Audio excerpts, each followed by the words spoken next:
Prime time में आपका स्वागत है। अब बात करते हैं प्रियंका गांधी के रामपुर दौरे की, जिसकी बदौलत प्रियंका गांधी वाड्रा सूबे में कांग्रेस की सियासी जमीन को फिर से तैयार करने की कोशिश करती दिखी। दरअसल प्रियंका गांधी वाड्रा आज रामपुर के डिबडिबा गांव पहुंची, जहां पर उन्होंने नवरीत सिंह के अंतिम अरदास में शिरकत की।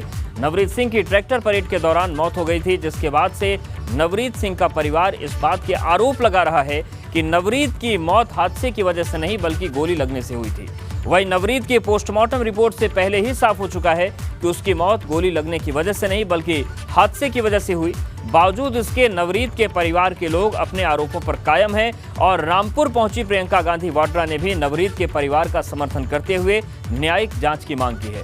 प्रियंका गांधी वाड्रा ने इस दौरान मोदी सरकार पर किसान विरोधी होने के आरोप भी मढ़े और उन्होंने कहा कि केंद्र सरकार किसानों को आतंकवादी साबित करने में लगी है। तो पहले आपको दिखाते हैं कि प्रियंका गांधी का यह दौरा कहां से शुरू हुआ और कहां खत्म हुआ।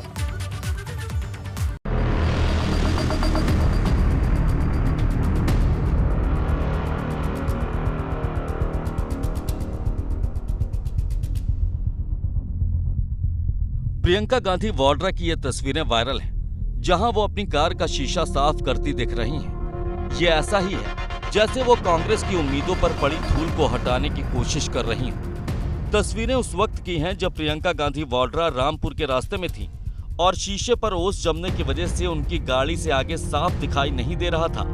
जिसके बाद प्रियंका ने जिस तरह से शीशे को साफ किया वो अब वायरल हो गया है।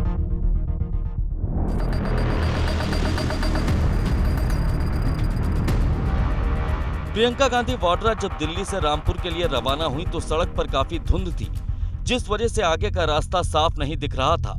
वहीं प्रियंका गांधी का काफिला जब अमरोहा पहुंचा तो वहां पर उनके काफिले की एक गाड़ी की टक्कर भाजपा नेता की गाड़ी से हो गई, जिसके बाद काफिले में मौजूद कई गाड़ियां आपस में टकरा गईं। हालांकि गनीमत रही कि हादसे में किसी को कोई गंभीर चोट नहीं आई, लेकिन तस्वीर देखकर आप भी अंदाजा लगा सकते हैं कि हादसे में किस तरह से गाड़ियों को नुकसान पहुंचा है।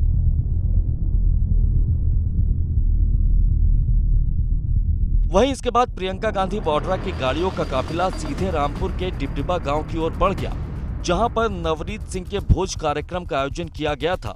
दरअसल नवरीत सिंह ने दिल्ली में हुई ट्रैक्टर परेड में शिरकत की थी और यहां पर ट्रैक्टर दौड़ाते वक्त वो हादसे का शिकार हो गए थे और उनकी मौत हो गई थी।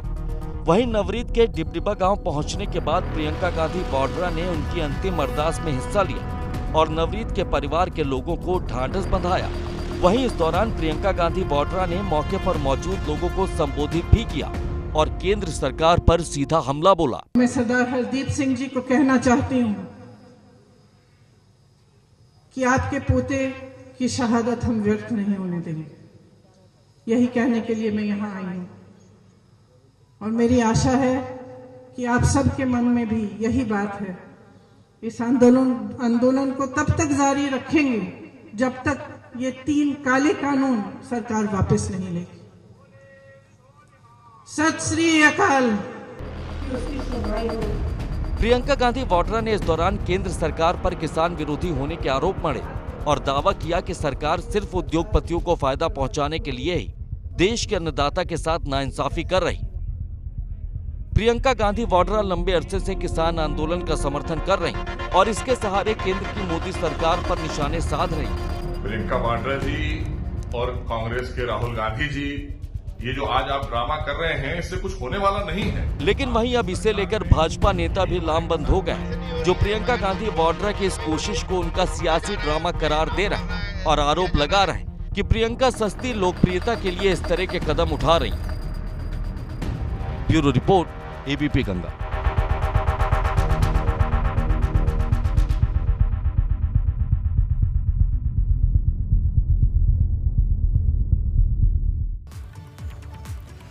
और ये जो पूरी तस्वीर हमने आपको दिखाई, अब इस पर सियासत भी शुरू हो गई। तो हम सीधे रुख करते हैं जाने माने शायर, कवि और नेता कांग्रेस इमरान प्रतापगढ़ी जी का।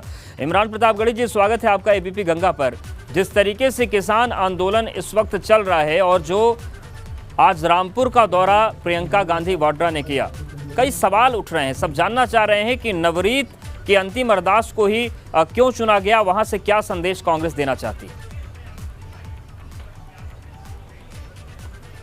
सबसे पहले तो एबीपी गंगा को बहुत धन्यवाद कि उसने इस विषय पे बात करने के लिए मुझे वक्त दिया।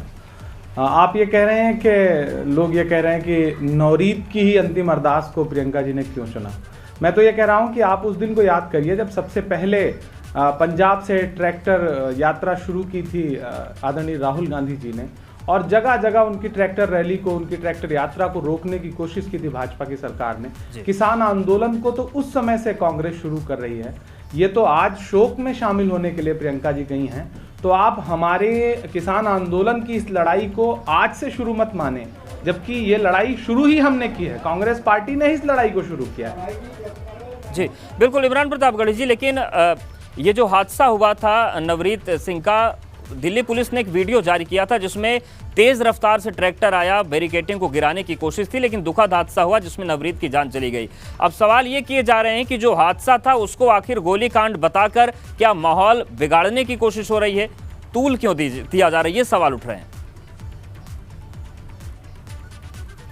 देखिए उदय जी, 25 साल के एक नौजवान की मौत हुई है। कारण क्या था? ये सबसे अहम पहलू यह है कि आप उसके परिवार का वर्जन, उसके परिवार का जो पक्ष है वो जानने की कोशिश क्या सरकार कर रही है? परिवार चीख चीख करके कह रहा है कि मेरे बेटे को गोली मारी गई है, और सरकार वीडियो फुटेज जारी करके, सीसीटीवी का फुटेज जारी करके कह रही है कि यह हादसा था। अब आप मुझे बताएं कि एक तरफ एक कमजोर पक्ष खड़ा है और एक तरफ सरकार खड़ी है, वो सरकार जो किसान आंदोलन को कुचलने के लिए तरह तरह की साजिशें पिछले 2 महीने से करती आ रही है, जो अपने टेबल पर किसानों को वार्ता करने के लिए भी बुलाती है और फिर अपने सोशल मीडिया के ट्रोल्स के जरिए, अपने पेड वर्कर्स के जरिए उन्हें खालिस्तानी, उन्हें आतंकवादी भी बताती है। तो सरकार की साजिशें जग जाहिर है। ऐसे में अगर परिवार ये कह रहा है कि हमारे बेटे को गोली मारी गई है, तो परिवार का पक्ष सुना जाना चाहिए या नहीं? उसके साथ कुछ लोग खड़े होंगे या नहीं? 25 साल के एक नौजवान की मौत की, हादसे की जांच होगी या नहीं? अगर ये मांग करने के लिए, उस परिवार का समर्थन करने के लिए प्रियंका गांधी जी खड़ी हो गई, अगर उस परिवार का गम बांटने पहुंच गई, तो तकलीफ क्यों है? बिल्कुल इमरान जी, हमारे साथ आप बने रहिए। इस पूरे मामले पर प्रियंका गांधी वाड्रा के रामपुर दौरे के साथ आरोप प्रत्यारोप तो चल ही रहे हैं। एबीपी गंगा के साथ प्रियंका गांधी वाड्रा ने बातचीत की, क्या कुछ उन्होंने कहा वो सुनवा देते हैं दर्शकों को, उसके बाद फिर से आपके पास आते हैं। मेरे साथ प्रियंका गांधी है, कांग्रेस महासचिव। यहाँ पर आप नवरीत के परिवार से मिली, क्या आपने उनको संवेदना व्यक्त की और आप क्या मांग करेंगी, क्योंकि मृत्यु को लेकर के उनके सवाल खड़े हो रहे हैं? उनके सवाल खड़े हो रहे हैं, वो बहुत स्पष्ट कह रहे हैं कि उनको एक न्यायिक जांच चाहिए और मैं उनका पूरा समर्थन कर रही हूँ। ठीक है, जिस तरीके से घटनाक्रम हो रहा है मैम, दिल्ली की सीमाओं पर प्रदर्शन हो रहे हैं, बाड़बंदी हुई 26 जनवरी को जो घटना हुई, और सरकार का जो रवैया है, क्या आप उस पर कहेंगे? देखिए, ये किसान है, देशवासी है अपना, उसके लिए इतनी फोर्स क्यों? क्या कर रहा है? कौन सा आतंक फैला रहा है? चुपचाप से तो बैठा है, 2.5 महीनों से बैठा है ना, तो उससे मिल क्यों नहीं सकते? बात क्यों नहीं कर सकते? सोल्यूशन क्यों नहीं ढूंढ सकते? सिंपल चीज है। जो 3 कानून हैं उनको वापस लीजिए। उन कानूनों से किसान की कमर टूटी जा रही है। आपने कल ही पढ़ा होगा शायद, उत्तर प्रदेश में एक किसान ने 40 क्विंटल गोभी ऐसे ही फेंक दी, 1 रुपए किलो में उसको मिल रहा था, खरीद रहे थे उससे। ये स्थिति है। स्थिति ये है कि किसान आत्महत्या कर रहे हैं। स्थिति ये है कि वहाँ पे अगर संघर्ष नहीं है, अगर जेन्युइन नहीं है, अगर सचमुच ये किसानों का संघर्ष नहीं है, तो आप बताइए किसमें इतनी क्षमता है कि 2.5 महीनों के लिए इतने लाखों लोगों को वहाँ पे बिठा के रखे? समाधान, आखिरी सवाल, समाधान कैसे देखती है मैम? क्योंकि 2 महीना हो गया, प्रधानमंत्री कहते हैं 1 फोन कॉल दूरी पर है। हाँ, बस एक फोन कॉल की दूरी पर है, तो उनका घर भी उस आंदोलन से बहुत दूर नहीं है। गाड़ी में बैठे जाके मिल लें, कौन सी बुराई है इसमें? तमाम नेता जा रहे हैं, मिल रहे हैं, तो प्रधानमंत्री जी क्यों नहीं जा सकते? उनको सत्ता किसने दी है? अगर उन लोगों ने नहीं दी है तो किसने दी है सत्ता? जो बॉर्डर पे किसान बैठे हैं उन्होंने ही तो वोट दिया है। तो जाके बात करिए, और समाधान स्पष्ट है। वो कह रहे हैं ये 3 कानून काले कानून हैं, इनको वापस लीजिए। तो जहां प्रियंका गांधी वाड्रा ने सरकार पर हमला किया, तो वहीं दूसरी तरफ हरिद्वार पहुंचे भाजपा नेता शहनवाज हुसैन ने आरोप लगाया कि कांग्रेस लाशों पर सियासत कर रही है और ऐसी राजनीति की कांग्रेस को लत लग गई है। शहनवाज हुसैन ने कहा कि इसी तरह की सियासत की वजह से कांग्रेस हाशिए पर है। जिनकी कॉलर बोन टूट गई, जिनकी रीढ़ की हड्डी टूट गई, जिन्होंने अपनी जान पर खेल कर इस देश में बिना गोली चलाए इस आंदोलन को ख़त्म किया। अगर उस वक्त अगर गोली चलती तो फिर ये लोग लाशों पर राजनीति करते। वही काम प्रियंका जी कर रही हैं। कांग्रेस पार्टी भी इंतज़ार में रहती है कि कब कहीं कोई लाश की गिरे, कहीं पर किसी की मौत हो, और लाशों पर राजनीति करने में कांग्रेस माहिर है, उनको इस पर महारत हासिल है। इसलिए इस तरह की बयानबाजी कांग्रेस की तरफ से भी हो रही है और अकाली दल बादल की तरफ से भी हो रही है। और एक बार फिर से रुक करते हैं इमरान प्रतापगढ़ी जी का। इमरान जी, जो बात आपने अभी कही कि अगर कोई कमज़ोर है, अगर कोई पीड़ित है तो उसकी बात सुनी जानी चाहिए, उसको दिलासा देने जाना चाहिए, इससे कोई भी असहमत नहीं हो सकता। लेकिन फिर सवाल ये भी उठ रहे हैं कि ठीक है, किसानों के साथ तो आप हैं, लेकिन जिन जवानों ने जो जख्मी हुए, जो चोटिल हुए, किन्हीं को बहुतों को गंभीर चोटें लगी 26 जनवरी के दिन, उनसे आखिर कांग्रेस या कांग्रेस के नेता क्यों नहीं मिल रहे हैं? क्या उनसे सहानुभूति नहीं है? अवधेश जी, किसी का एक शेर है कि हमने सहराओं में हासिल किए आसानी से, तुम समंदर में भी रहकर न मिले पानी से। ये सियासत के दिए सबके हवाले न करो, मुल्क जल जाता है एक शख्स की नादानी से। अब मुझे इस देश के प्रधानमंत्री से, इस देश के गृह मंत्री से, सरकार से सिर्फ एक सवाल पूछना है जी, कि एक तरफ किसान है और एक तरफ किसानों के बेटे यानी कि जवान हैं। बाप बेटे को सामने खड़ा किसने किया है लड़ने के लिए?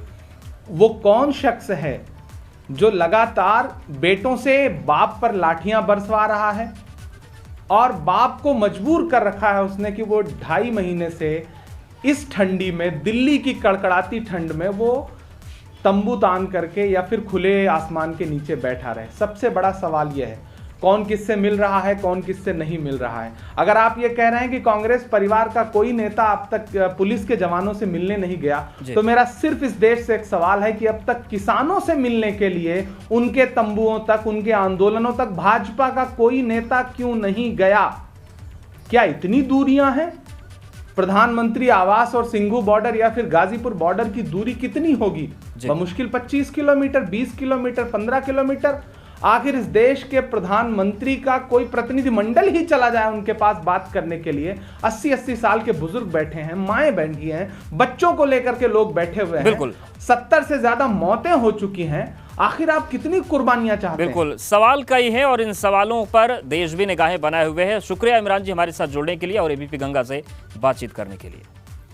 वहीं यूपी कांग्रेस अध्यक्ष अजय कुमार लल्लू से भी एबीपी गंगा ने खास बातचीत की। इस दौरान अजय सिंह लल्लू ने कहा कि नवरीत की मौत गोली लगने से हुई थी और उसका परिवार मामले में इंसाफ की गुहार लगा रहा है। हमारे साथ मौजूद हैं यूपी कांग्रेस अध्यक्ष अजय सिंह लल्लू। अजय जी, आज जो है उस किसान के घर जा रहे हैं, क्या रणनीति के तहत या क्या क्यों जा रहे? देखिए, श्री नवनीत जी जो अब इस दुनिया में नहीं रहे, किसान थे जो कनाडा से चलकर ट्रैक्टर मार्च में शामिल होने आए थे, किसानों के आंदोलन को बल देने आए थे। जैसा कि एक गंभीर सवाल है कि पुलिस की गोली के शिकार हुए, जो जांच का विषय है, और उन्होंने शहादत दे दी आंदोलन में। आदरणीय प्रियंका गांधी जी जो हमारे राष्ट्रीय महासचिव हैं, नेता हैं, वह रामपुर जाएंगी, उनके घर संवेदना व्यक्त करने जाएंगे, उनके दुख में शामिल करने जाएंगे, उनके परिजनों से मिलने जाएंगे। इन शब्दों का इस्तेमाल कर रहे हैं कि शायद गोली लगने से, जबकि पोस्टमार्टम रिपोर्ट में क्लियर हो चुका है। तो ऐसा तो नहीं है कि आप लोग जो है कंफ्यूजन क्रिएट कर रहे हैं, माहौल को खराब इससे होगा? नहीं, बड़ा स्पष्ट है और पोस्टमार्टम रिपोर्ट आ चुका है और पुलिस की गोली के शिकार हैं घर वालों और परिवार वालों का भी आरोप है, लेकिन पोस्टमार्टम रिपोर्ट आ चुकी है। पोस्टमार्टम रिपोर्ट में ये साफ है कि एक्सीडेंट से उनकी जो है डेथ। अभी देखिए, मैंने क्या कहा कि घर वालों का आरोप है और एक गंभीर सवाल भी है। और इस पूरे दौरे पर उत्तर प्रदेश सरकार के प्रवक्ता सिद्धार्थनाथ सिंह ने क्या कहा, वो भी सुनवाते हैं। उस घटना को जिन्होंने पुलिस की गोली कहा था, वो उनको फिर माफी भी मांगनी पड़ी। अब प्रियंका वाड्रा जी यही करने चली जाती है, कभी हाथरस चली जाती है, कभी इधर चली जाती है। जो एक्चुअल जो स्थिति है उसके बारे में जानकारी लेकर जाए।